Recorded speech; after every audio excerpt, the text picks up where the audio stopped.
just an example. Purdue losing to Fresno State is okay. We still win the Big Ten West. For me, Billy Napier gets fired. I'm just kidding. hey, really the best time of the year. I will be seated watching the Red Zone for 7 hours on Sunday. What's going on, everyone? Welcome back to another episode of Backyard Banter. Johnny, James, Tanner. We're back. An extended Christmas break. Santa was very good to all of us, but now we are officially back. And we've said this before. We've had a lot of big episodes, but this might be one of our biggest episodes. Not just because Notre Dame's in the college football semifinals, not just because the Tampa Bay Buccaneers are the 3 seed in the NFL playoffs, not just because the Purdue football team hired a new coach, but we got to find a positive for you, Tanner. But because Florida plays Tennessee tonight. It's true. In basketball. But that's besides the point. We're going to start, like we normally do, in college football. Since we last talked, the playoffs started. 12 teams was too much, and we all realized that way too fast, as there has not been really a competitive game so far. And there are many different ways to attack. We have a whole show just on college football and the format of college football. But not a single conference champion made it to the semifinal, which is very interesting. But instead of talking about all that, we're just going to take everyone's number one biggest takeaway from the playoffs so far. And Tanner, we're going to go to you first. What has been your biggest takeaway from the playoffs so far? My biggest takeaway from the playoff is I would say that I think this is how I was hoping it would be is the higher seeds haven't won yet, and I think that's a good thing personally, because in past years it was always the 1 and 2 seed. It seemed like just seemingly in the national championship, and now if you're 1, 2, 3, or 4 seed, you still have to earn it. You have to win 2 neutral site games before you even get to the natty. And like you mentioned, the conference champions, none of them have won a game in the college football playoff, which really sticks out to me because it's how much does actually winning your conference matter? Does getting that first round bye actually matter? Is it better to have an early round home game like Notre Dame or like Penn State? So that's kind of my biggest takeaway. I would say I don't think the group of 5 winners should be allowed to have a first round bye. I think maybe if they had a home game, that'd be better. But Boise State was pretty clearly outmatched against Penn State, and so maybe that needs to be fixed in the future. But I've actually enjoyed this playoff so far. I know there's only really been one good game, and that was Arizona State, Texas. I guess that's my takeaway. Cam Scatterbo is a stud. I guess that's what my takeaway will be. But no, I've enjoyed it so far. I think the semifinal games are going to be awesome, though. And I think that's the thing. It's we talked about the auto buys, and we talked about how if there's one thing we could change, we would take the auto buys out. And I think that's definite now. I mean, that's clear, right? I mean, the auto buys didn't win a game. You look at a lot of these teams are at the same advantage or disadvantage of whatever. You take a team like Notre Dame who had several weeks off. They would have had 3 weeks off if they had a bye. So they're in that gel of getting going, whereas they're playing a team with a bye who just had the same amount of time off, but yet Notre Dame, obviously they're still in the tournament, which is very thankful. But I feel like there's really no benefit of having a bye besides the chance that you're just not going to lose in that first round. Clearly, what we saw has been a little mediocre football for most of it. I mean, it's been blowout after blowout, but we have seen some good football. I mean, we're seeing some teams that, I really think there's only 2 teams in the country that can win a national championship right now. I mean, that's just my personal opinion when there's 4 teams left. I'm not going to say who I think those 2 are. But yeah. Ohio State and Notre Dame. What? That's who we think the 2 teams are. No, I mean, why would that be the case? But anyway, I just think, it's been kind of frustrating because of how many blowouts there were. But I think we all saw, we knew this. Boise State should never have deserved a bye.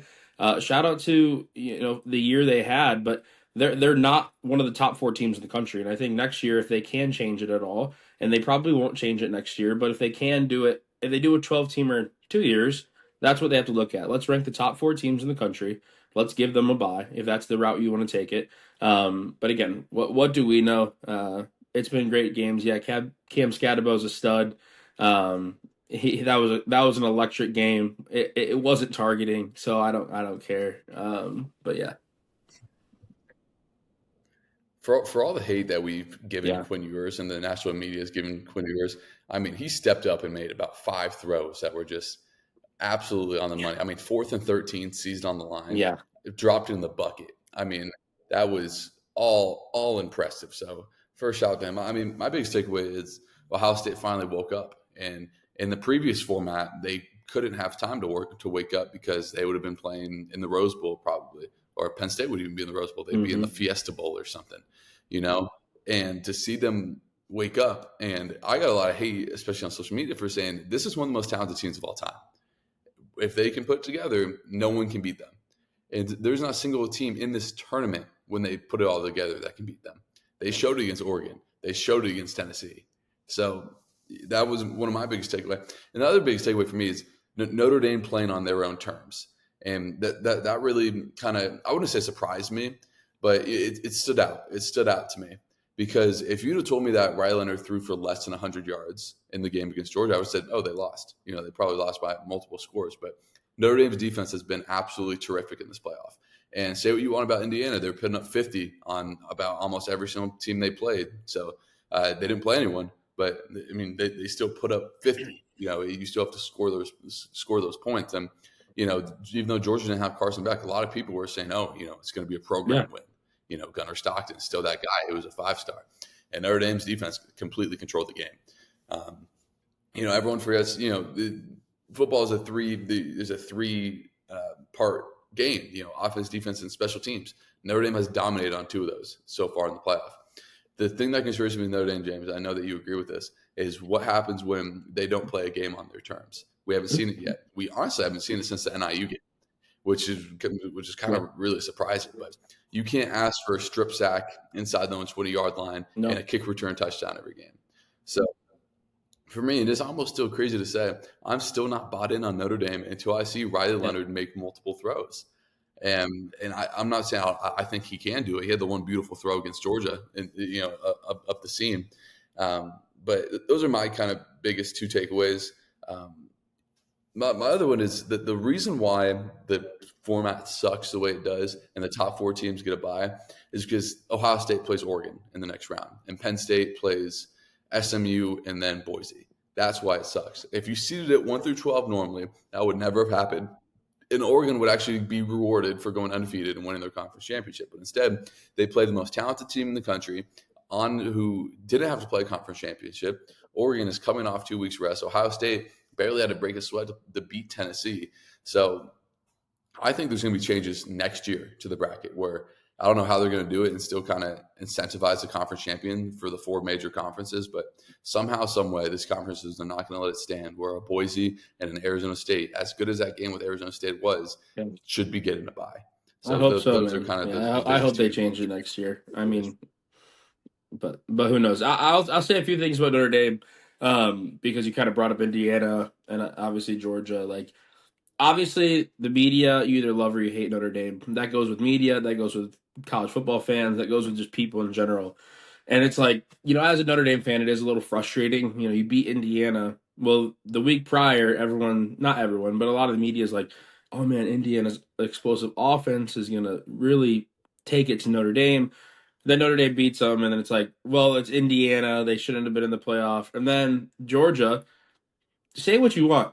Gunnar Stockton gave them a better chance to win that game than Carson Beck would have. Like, Gunnar Stockton played a really good football game. Like, he really did. Like, I mean, he didn't turn the ball over. Besides getting, you know, pummeled in the back. Pummeled. That's true. And it's like, you know, say what you want. We've never been big on Carson Beck on this podcast. But I think Gunnar Stockton gave them just as much of a chance to win that game as Carson Beck would have. And then you beat Georgia, and everyone's like, well, they were without their quarterback. You know, and I get it. Don't get me wrong. It's like you're playing – it's a double-edged sword. Like you're playing an injured team, but at the same time, you're still playing Georgia. Like the one thing I was concerned about going into that Georgia game was simply the coaching matchup. Marcus Freeman versus Kirby Smart. And Marcus Freeman won. And I tell you what, it's like when you watch Notre Dame win 2 big games in a row, it's exciting. I mean, it really is. And And now my words are going to come back and bite me in the butt because now we play Penn State, who I've dogged all year long.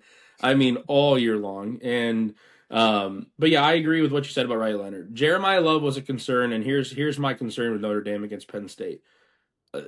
They've got a really good defense. I mean, a really good defense, and Joey exactly. Porter's an alien. And Jeremiah Love Legitimate really alien. struggled to get going against Georgia. In fact, he never got going. Jadarian Price was good, but Riley Leonard, he made literally 2 good throws, I thought, in that game against Georgia. He's going to have to take the game over, and I've been saying it the whole season, and he's had 1 or 2 games where he's really impressed me on both sides of the ball.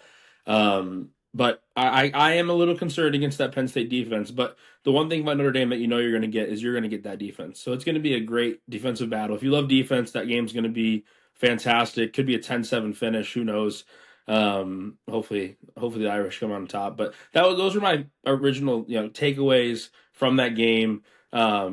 Jeremiah Love is one of the best running backs in the country, and when he doesn't have over 20 yards, I think it is a concern. If you were to tell me that Jeremiah Love had 18 rushing yards or whatever he had and the Irish won, I would say you're dumb. Or that, or Riley Leonard threw for 300 yards. Well, both of them didn't happen, and yet Notre Dame got the key takeaways. I mean, we scored I don't remember the exact number, but probably was it 17 points in like 11 seconds, something like that. Like it was perfect. I mean, you couldn't draw it up better.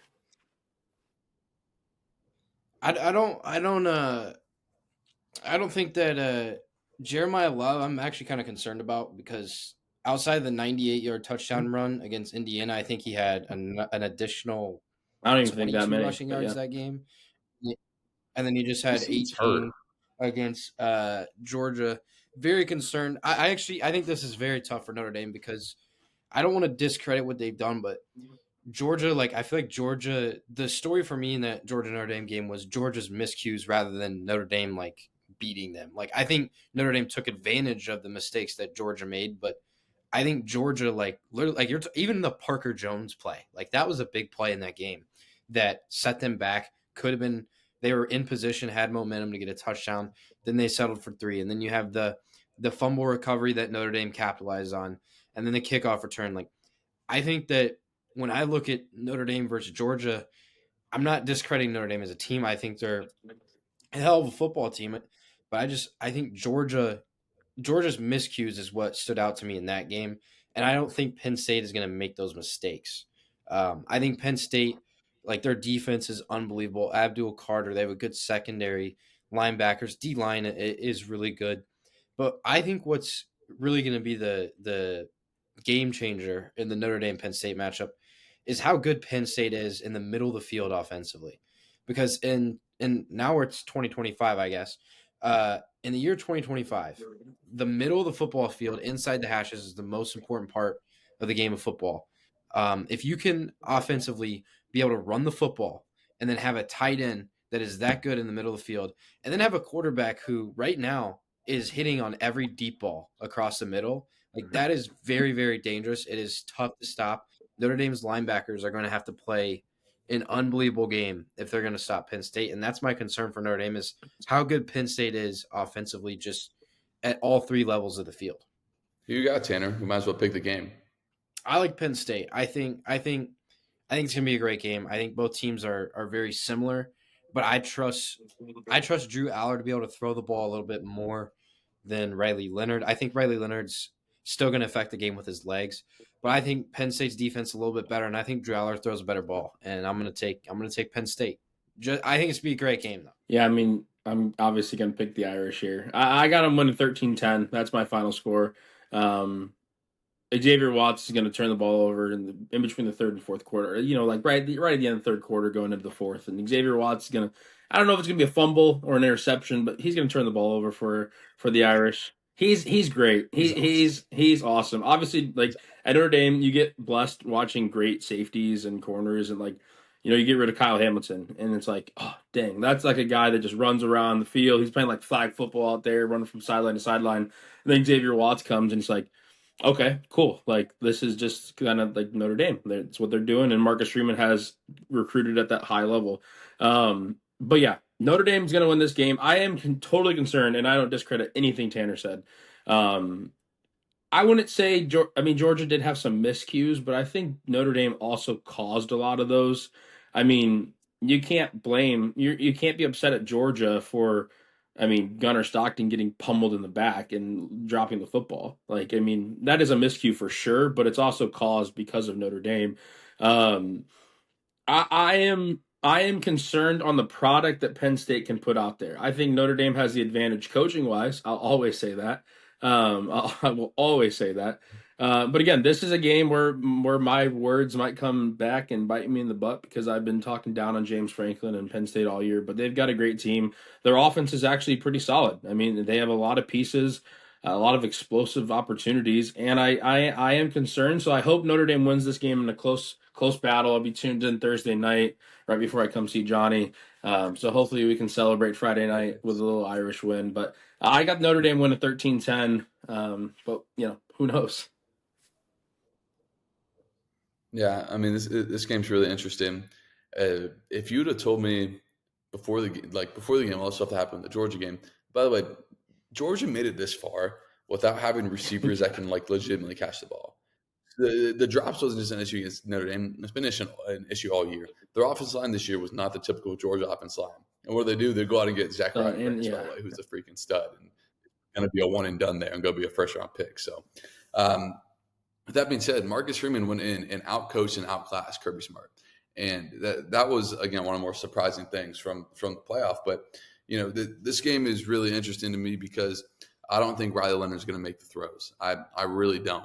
But at the end of the day, do I think Drew Aller is going to like carve up Notre Dame's defense? Not really. No. The thing about Penn State is that they don't have like a difference maker wide receiver. And Notre Dame doesn't have like world beaters at wide receiver, but I do like their core more than Penn State's group of wide receivers. Obviously Tyler Warren's the big X factor here, but who guards tight ends a lot of the time? Mm-hmm.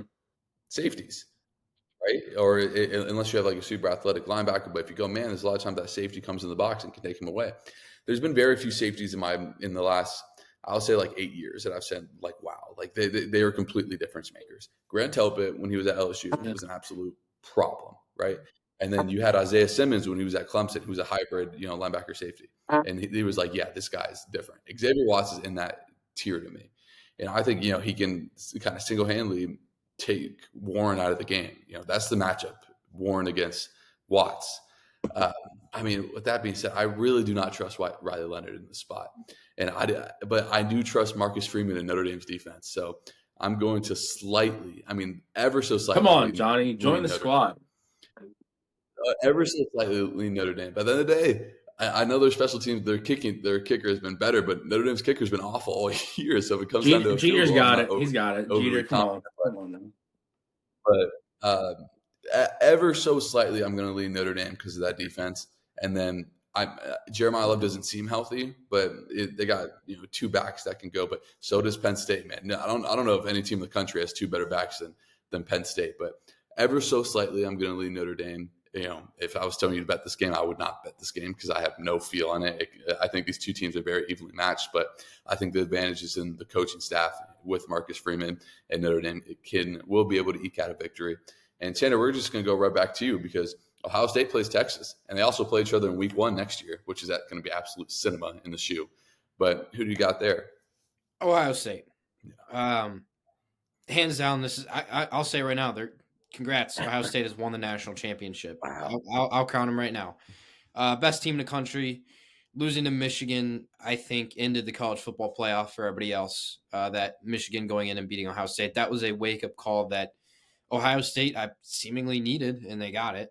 But at the same time, I'm not a believer in Texas. Quinn Ewers has played well, but man, that Texas defense had to play Arizona State, who has a offensive line that is slightly better than Purdue's. All right, slightly better than Purdue's, and they couldn't stop the run. And Arizona State didn't have a receiver that could catch a pass, and they almost lost to that Arizona State team because of one player. And I love Cam Scadaboo. going to be great in the NFL. Ohio State's offense has 3 or 4 guys who are probably better at football than Cam Scatterbo. Like, I don't think Texas defense is good at all. I think Quinn Ewers is good. I don't think he's great. I don't think he's a guy who can beat Ohio State by himself by any means. So I think very easily I'm going to take Ohio State. I'm going to take this moment right now. Johnny, you're not going to like to hear this. The SEC was so overrated all season long. I Well, think define overrated. It's I always think tough. because we're sitting here today in the Final Four of the college football playoff, and I don't think Texas has a chance in the world to win a national championship. I don't think Georgia at times this year, like they could have lost to Georgia Tech. Like Georgia looked very bad at times this year. Alabama obviously struggled. Ole Miss was supposed to be good and they struggled. LSU, what happened to LSU? Like I'm sitting here today. I know they lost to Illinois in the bowl game. South Carolina maybe deserved a playoff spot ahead of Well, some of these Old other. Miss was the team that deserved a playoff spot. Old Miss was the only team outside the 12 that I think could have won a national championship. With all that being said, I came on here and said the SEC doesn't have an elite team. Nobody has benefited more from a soft schedule, even more than Notre Dame, than Texas. Texas didn't play anyone in SEC conference play. The team they played, Georgia, that was actually relevant, they lost both times. Right. Yeah. Yeah. And look, Texas has a top 5 talent roster. Nobody's debating that. The reason why the SEC will always be the best conference is the depth. The SEC has 12 teams that can go beat any team. Any team. You put Florida in the Big 12 this year, they probably are in the Big 12 championship. You put South Carolina in the ACC, they probably win the ACC. So that's the more always the talk with the SEC. This was the first time since 2005 the SEC didn't have an elite team. And will that continue? No, because you look at recruiting, the SEC has 9 of the top 13 classes. So it's not going to continue. So that's why if you're the Big Ten, if you're Notre Dame, you need to take advantage of this opportunity because outside of Ohio State, an opportunity for not having one, but much less 2 elite SEC teams is not going to happen. Yeah. Very much often. And I'm not even like some SEC homer, but I came on here and said the SEC doesn't have an elite team. But that doesn't mean that they don't have 12 good teams that can go out and beat anyone. And that showed with Ole Miss losing to Florida. That showed with LSU losing to Florida. It showed with A&M beating LSU, then going to South Carolina and losing. It shows South Carolina almost going into Alabama and winning. You can just go on and on and on. Or Vanderbilt beating Bama. I do agree with you. Exactly. That's probably the biggest, show of this. So that there's not an elite team, but the depth is still there. So I do agree with you, Tanner, that they are down, but they're not out. They're going to be right back next year. And it's going to be really interesting. There's a whole episode about this, what Georgia's going to do, a quarterback, what the whole conference is going to do. But depth has always been the main key in the SEC. And, they've cannibalized each other this year. And that's why it's going to be easy because you could argue no one has more power in the sport right now than Greg Sankey, the SEC commissioner. And if he doesn't like something, there's going to be change. So that's why that's the main reason why I think. What a cool job that would be, huh? Being a commissioner of the SEC. Cool. Yeah, you got to go hand Kirby Smart the trophy every year, or Caitlin DeBoer, whoever it is. But anyway, back to the game. I don't hate that take, Tanner, because I agree with you. There's not an elite team, but the depth will always be there because there's not a single conference that recruits like the SEC does. Yeah, I'll talk about the game, I guess, a little bit because I might have told Tanner this. I don't know. Quinn Ewers deserved player of the game, by the way. Like, don't get me wrong. What Cam did was unbelievable. He had so many yards, so many touchdowns, whatever. But like, was his okay? I can't. It's hard to phrase this in a way where you guys say yes, but it's like, was his performance on the losing team that much better than the quarterback who went down and won the game for them? Like, I don't think so. I think I'm not going to argue if you think so, but like Quinn Ewers, like you said, the 4th and 13 or whatever it was, like the dime in the end zone, like it was unreal. I think I saw some stat. Quinn Ewers within a certain amount of the game was like 11 for 15 with so many yards and 2 touchdowns. Like he was very good when it mattered. And we've been whatever on Texas all year, simply saying that we think Quinn Ewers shouldn't be the starting quarterback. I mean, we've come on and said that, and then we thought they might go 2 quarterback scheme when they played in the SEC championship. That didn't work. That didn't even happen, really. So I look at this game, and you talk about Smith you talk about Jeremiah Smith for Ohio State, and yeah, he was unbelievable. But like Will Howard, I thought played his best game ever. The throws that he was making in that game was unbelievable. I mean, that throw up the middle of the field to Smith was probably one of the greatest throws I've ever seen. Like, and Will Howard was very good. They were able to run the ball. Oregon, man, it was just like, what happened? I mean, it was a boat race at the end of the first quarter. Like, you're super excited to watch the Rose Bowl game. I went out to eat with my buddies, and the next thing you know, you're looking up and you're like, all right, you guys want to go do something else? Like, and you hate seeing that, right? You hate when that happens. But shout out to Ohio State. I do think they're one of the best teams in the country. Yeah, I do have them in my national championship clearly, but I think Texas actually gives them a fight. I think Arizona State. I understand they kept it close with Texas, but I think you're talking about an Arizona State team that went in there with just absolutely nothing to lose, and I think they played a really great football game. I think Texas is more than capable to keep this game close. I don't know if we're going to get another performance like Will Howard gave us against Oregon. He's more than capable to do it. I think Ohio State wins this game by a touchdown. I think it comes in the fourth quarter, but I think Texas keeps this one close. I really do think we're going to have two close semifinal games. But I do give the upper edge to Ohio State. But like I said, I'm hoping I'm watching in the fourth quarter. Frankly, that's what I'm hoping for. Yeah, and the thing with Will Howard is Yeah. he's been very sporadic this year, right? We've seen times where he's been really good, and then all of a sudden he throws a pick six against Penn State and then comes back in the Yeah. second half and he's otherworldly. Texas has more than enough talent to win this game. Sark is plenty good enough coach to have them win this game. But I just cannot, in good heart, pick against Ohio State right now. I mean, I don't know why Nope. anyone would pick against Ohio State right now. The one saving grace for Texas is Will Howard is turnover prone. It's going to happen at some point. It hasn't happened in the last two games. It's going to happen at some point. Texas has the Thorpe Award winner at corner. Like their defense line, yeah, kind of got manhandled by Arizona State. There's still 5 and 4 stars littered up that defensive line. And Quinn Ewers, I mean, look, he's thrown like 5 balls in the past 2 years where you're like, wow, like that was incredible. I still remember the pass he had against Alabama, like off his back foot, dropped it in the bucket to Adonai Mitchell, and I was like, that was freaking incredible. And now that 4th and 13 was the biggest throw of his career, and he's coming on probably an all-time confidence, knowing he's really got nothing to lose because this could be his last game at Texas. They're not bringing him back next year. They're going with Arch, and he could go somewhere and transfer for $6 million that reportedly has been offered to him to go transfer. And James, you're 100% right. Arizona State had nothing to lose. Texas has nothing to lose in this game. Everyone's talking about Ohio State. No one's going to be talking about Texas. So, I mean, I'm going to pick Ohio State, but James, I'm right with you. I think that it's going to go right down to the wire. I hope so. But anyway, the NFL, we haven't talked about the NFL in a minute, but I'm going to Can we just hear it one time for the Bears beating the Packers? Come on, let's hear it. Come on, Bears beat the Packers. Tanner, I love your tweet on Twitter the other day, and you guys can see that. Yeah. I loved your tweet, Tanner, and you're 100% right about the Bears. No one should really be happy if you're a Bears fan right now that you went and beat the Packers for the first time in a decade. I don't even care. I don't even care. Jordan Love. Tanner, do you have one last spiel about the Bears until we retire them until August?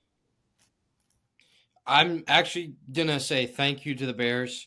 I'm going to say thank you for ruining my fall and first half of the winter. And I would also like to say thank you for ending the season because now I'm going to be in a much better mood now. I don't have to watch them for another 8 months. So, sure, like, I guess, whatever. Like, momentum, they beat the Packers. But you just went 5-12.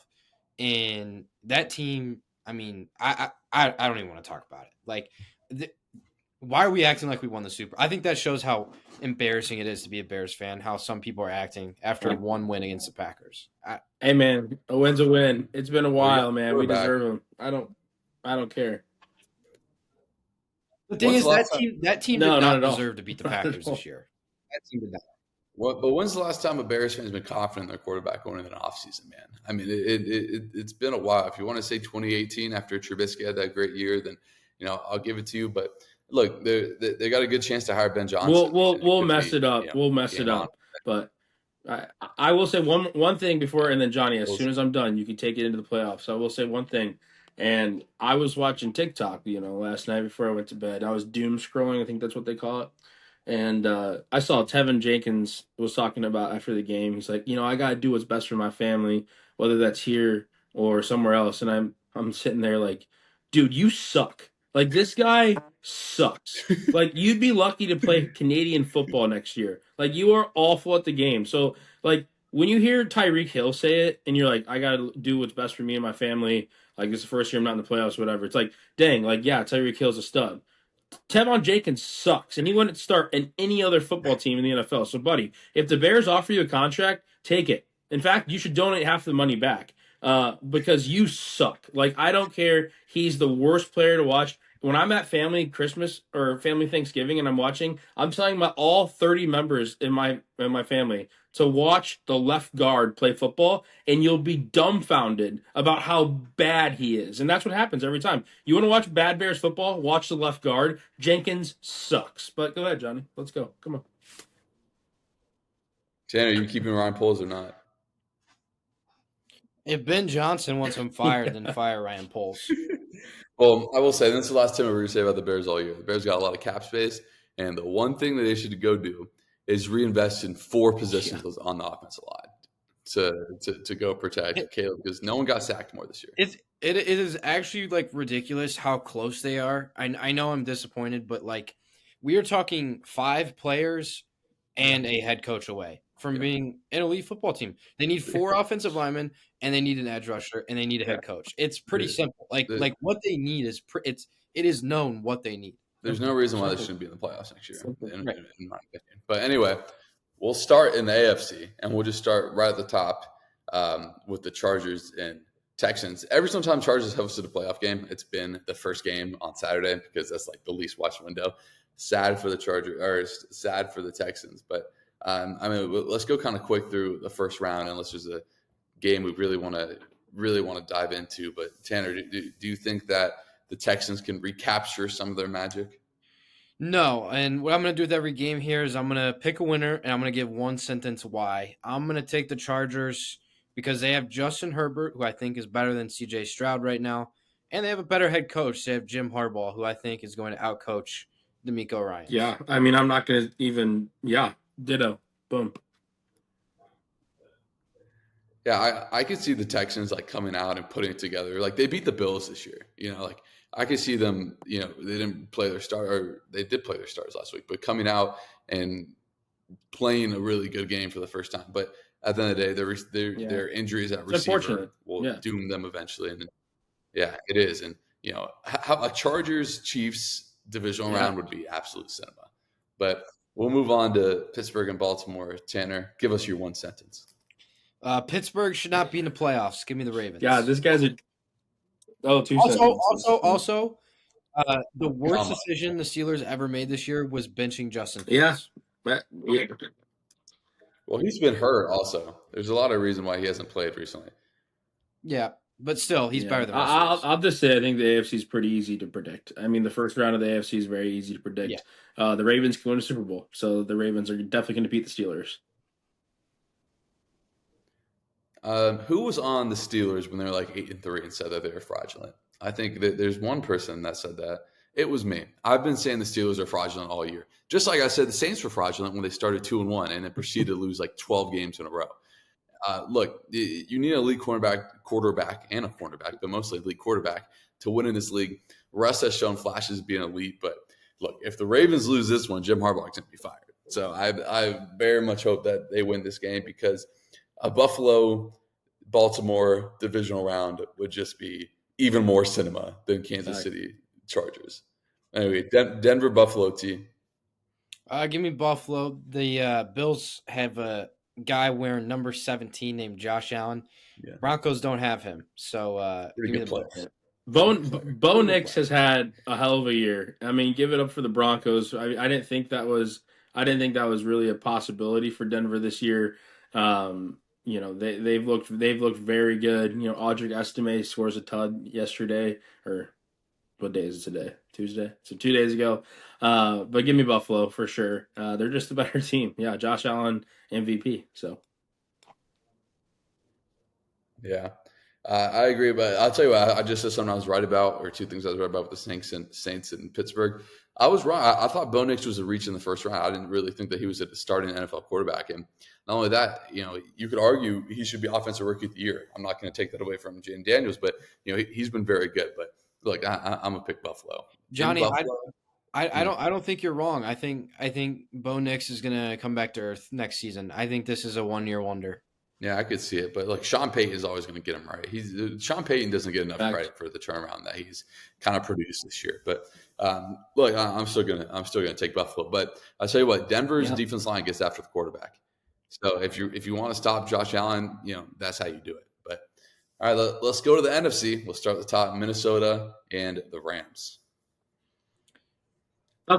It's a tough game. This is the toughest game to pick because I look at Sam Darnold and I look at Matt Stafford in the year 2025. Sorry, I might take a little bit more time on this. It's okay. And I see like the same quarterback. Matt Stafford's won a Super Bowl.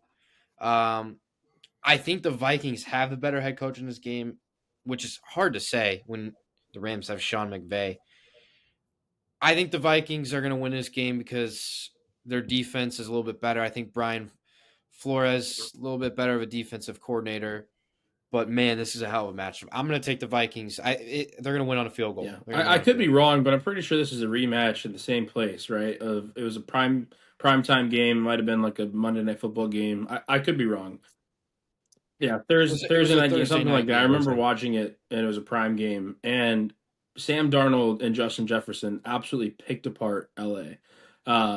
And I don't see that changing. I think there's been games this year, and I say games because there's 2 games where Justin Jefferson hasn't been like unworldly.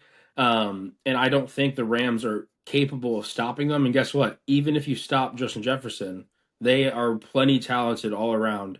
I think Minnesota's a really, really good team. I think you look at how many wins were in that division, and that's coming from 3 of the teams had great records and 1 team had 5 wins. Like the amount of wins that was in that division, I think Minnesota's a really, really good team. So I like Minnesota against the Rams just because what they did earlier in the year. But again, this is the one game that I was really looking at. Honestly, all NFC games are kind of like, I don't know, it can kind of be a toss up. So I'm gonna lean Vikings here, just because of what they did earlier in the year. Yeah, I'm gonna pick the Rams. I think Sam Darnold is gonna come back to earth. I mean, he has had a fantastic year, and I personally, I really like Sam Darnold. I liked him coming out. I think he was put in an impossible situation with the Jets, so I'm happy to see him thrive in a really good situation. With that being said, I mean, he came back to earth a little bit against Detroit, and then for the Vikings, think about this turnaround. You got to go to Detroit, play for a 1 seed. You lose. You got to fly cross country, go play on a Monday night, and God forbid you win that. You get back and you have a short week to probably play against Detroit again. That's pretty brutal. So none of that really has anything to do with this game. I just have a kind of a better feeling with the Rams and Matt Stafford in this one. So I will go Rams, but I'm with you guys. This is probably the biggest toss-up to me in the entire playoffs. So in the first round. But all right, Tanner, Washington and the Messiah Jaden Daniels coming to Tampa Bay. It's going to be rowdy in Ray J. I words can't describe how much I hate the Washington Commanders and Jaden Daniels. Give me Baker, give me Mike Evans, give me the Bucks who have been there. They've done that. They have a lot of playoff experience. The Commanders don't. Zach Ertz, I guess, is their only playoff experience. I don't know how much that really helps them. I'll take the Bucks at home. I do think it's going to be a good game, but my goodness, if the Bears are going to go 1-16 next year, I want their 1 win to be their road game in Washington. I can't stand the Commanders. I think Tanner was at the game with me a few years ago when were we at the Commanders game together? Yeah. And I got in an argument with the Commanders fan in front of me, and I can still picture his face. And the guy was just a moron, doofus, stupid head. And I picture all Commanders fans being like that. And don't get me wrong, I want to pick against the Bucks all day long.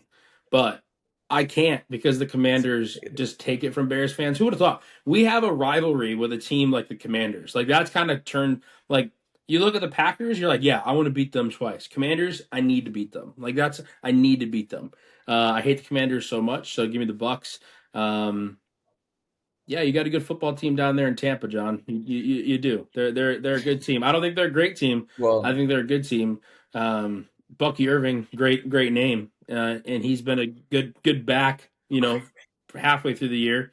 Um, yeah, all when year, they finally committed but to him, he's yeah. Anyway, my pick is not going to be yeah, based off straight that's it. feelings like Tanner and That's it. James and pure hatred. Mine's going to be based off actual football logic. My football logic is someone picked the Commanders to make the playoffs in the preseason and said that Jaden Daniels was going to have a CJ Stroud type year. That was me. I'll spoil it for everyone. And all the mean people in our YouTube Shorts comments that disagreed with me. Johnny. Look who was right. Me. With that being said, I don't think the Commanders are a very good team. I think Jaden Daniels with his legs are otherworldly. I think Terry McLaurin was probably a top 5 wide receiver in football this year. With that being said, I think the Commanders' defense is awful. I think their secondary can very well be attacked, and no one is going to attack it better in the NFC side than Baker. And let's not look. I pray that the Bucks get people back. They're missing their top 4 safeties. Winfield's been out basically the whole year. Jordan Whitehead wrecked his convertible, and now he's out for the year. And you got guys. We picked up Mike Edwards off the street, and he's playing 90% of the snaps. You got Jamel Dean, who hurt both knees and is out because he hurt both knees, not one. He's like me. He hurt both, and he's not playing. We just picked up Shaq Barrett out of retirement to come back for one game of the regular season. He's like, please save us. But look, I like Tampa here. The Washington's defense, I don't think is going to be able to win a playoff game, and I trust the Todd Bowles defense to limit Jaden Daniels. So I will take Tampa, but if Baker comes out and has his 1 or 2 Baker games a year where he throws 3 picks and is really bad, that also wouldn't surprise me. But look, Baker threw for 4,500 yards and 41 touchdowns. That's pretty 42, whatever it is. That's pretty incredible to get that from Baker. So anyway, we'll move on to the last game, and maybe we'll just predict the first round because this has gone pretty far. But probably the biggest game based off just the brand, Packers and Eagles. T, who you got? It's tough to pick against the Packers in the playoffs because it seems like they always win at least a game. But they are banged up right now, and they don't have Saquon Barkley, and Philadelphia does. So I'm going to take Philly. I know we're only going to predict the first round here. I would just like to say my hot take here, I would say when I look at this bracket, is the fact that the Vikings and Lions could play for a third time. And I think it's going to be hard for the Lions to beat the Vikings for a third time. I don't care how much they just won by this week. So I think actually Minnesota's got a good chance to upset Detroit, and I think Philly should be licking their chops. I think Philly can get back to a Super Bowl. I think they're going to be able to rematch the Chiefs. Yeah, I think we're talking about really smart guys. I think a really smart guy said that Philly is going to make it to the Super Bowl, and that was me, and I think they're going to do it. So, I tell you what, Jalen Hurts is still in concussion protocol, so surely he's going to be able to play by Sunday. But I guess you never know. Yes, they have Saquon Barkley, but the Packers have Josh Jacobs, and he's been very good for the Packers this year. I hate the Packers. We obviously know, yes, it's not going to be an emotional decision. I mean, it kind of is, but it isn't. But I don't think the Packers, I really don't think they're that good. I really don't. I think Jordan Love is a solid quarterback in the NFL. I don't think he's a world beater. I really don't. I don't think they have any receiver. Christian Watson's out for the year. I don't know what they have besides Josh Jacobs. I'm sick and tired of watching, and it's been since Rodgers was there. Packers quarterbacks that step back and they've got a great arm and they chuck it deep and they've got a great receiver that camps under it and it works, right? And that's been the bread and butter for Green Bay is they hit on those deep balls, they hit on those middle field air attacks.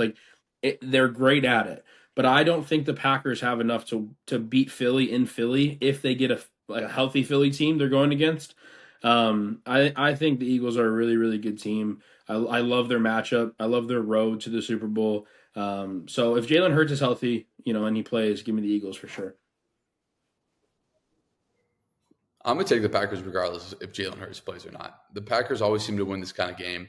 Uh, and look, Love went out with an injury last game. We don't really know his status, but there's just something about the Eagles that just really hesitate me for me to pick them to go far. And even if they pick the Packers, I think Tampa can beat the Eagles in round two because Tampa has really owned the Eagles the last few times that they've played.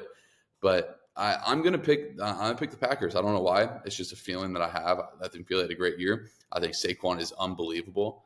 But how many throws can Jalen Hurts make when he's back out of concussion protocol? Is there going to be a rust factor to him not playing?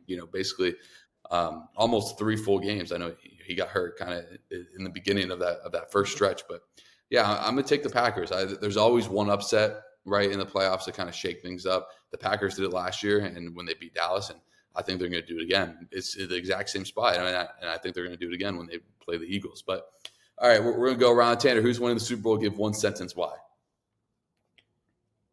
The Kansas City Chiefs, because it's their world and everybody lives in it. Oh, shoot. This is tough. Detroit Lions, Dan Campbell. There you go. I'll go Buffalo. It's Josh Allen's time. It's his time. But anyway, before we get out of here, we all love college basketball. We haven't been able to talk about it. So we're going to go back to the one sentence thing, Tanner. Maybe we can make it two.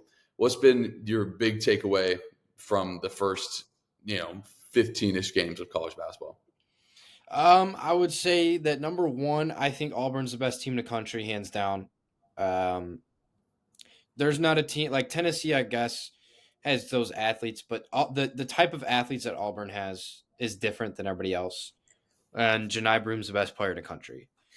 My other takeaway, I would say, is we need more home and home Yes. college basketball non-conference games because Purdue played Bama at home, and that was great. I think did Illinois host Tennessee? Yep. Yes. Like we need more games like that in the non-conference because those games, one, they do matter come March. Some people don't think they do. They do matter when it comes to the process on Selection Sunday. And two, it's just they're good games that people want to see. They're like Sweet 16, Elite 8 type matchups. We need more of those. We need more of those in the non-con because we get them in conference play. But the fact that we don't get them that very often in like November, December for some reason is frustrating for me. But I would say I'm going to say 3 sentences, Johnny, and you can hold me to them. All right. Illinois is the best team in the Big Ten. The SEC turned from football to basketball this year, and Florida wins by 10 plus tonight.